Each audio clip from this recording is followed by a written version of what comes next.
Hey everybody, today I'm going to talk a little bit about bowing, specifically with a baroque bow as opposed to a torch style or modern bow. Many of you may have been taught from an early age to kind of jam your thumb inside the frog, and I have never liked that. I don't hold a modern bow like that at all. I hold it a little bit farther up than most people are taught to do, like as a kid.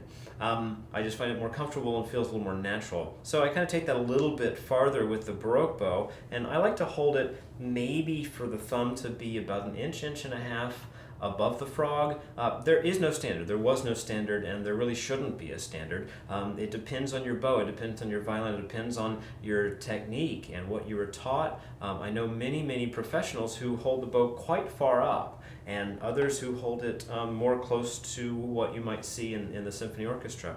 But I found that I kind of like an in-between. For certain things, if it's a really early piece, a castello or something like that, then, and I need to move the bow very quickly in rapid succession, then I will choke up just a little bit. But for most music, Handel, Bach, I pretty much keep it about there. I feel it feels a little more natural.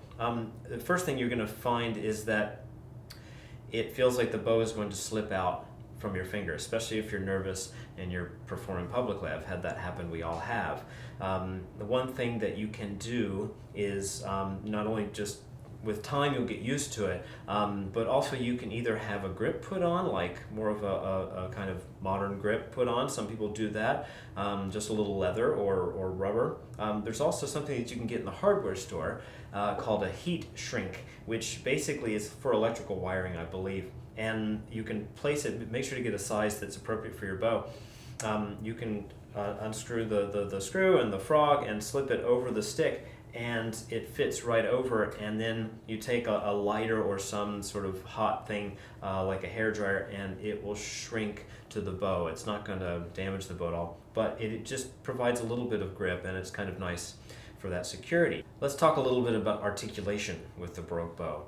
Now, most of your life with the baroque bow should be between this part of the bow and right about the middle. The tip is fairly useless except for, of course, holding out long notes, and that's really all it's good for, or maybe starting very softly up bow. But for the most part, your life is going to be between this part and the middle of the bow. It's the useful part of the bow, and I cannot recommend Kreutzer 7 enough.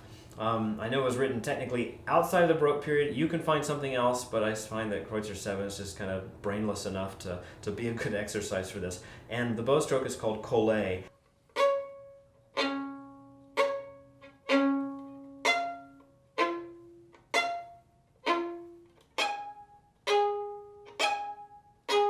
The purpose of it is to get the bass knuckles here as flexible and as shock absorber-ish as they can be.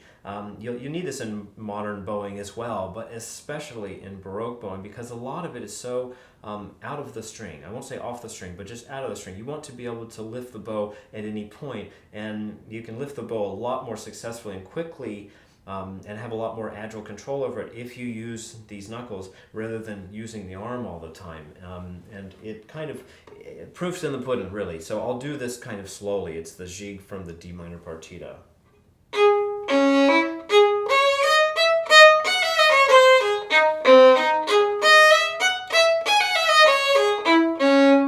You notice how I'm going between kind of staccato notes or short notes and slurs, and all the while this is quite active because most of the control in the baroque bow comes from these fingers. If these knuckles are stiff, you can't control it. It's simply not going to work. You're going to find yourself in the upper part of the bow without a lot of possibility to articulate as you would want to, or as a speaker would want to articulate.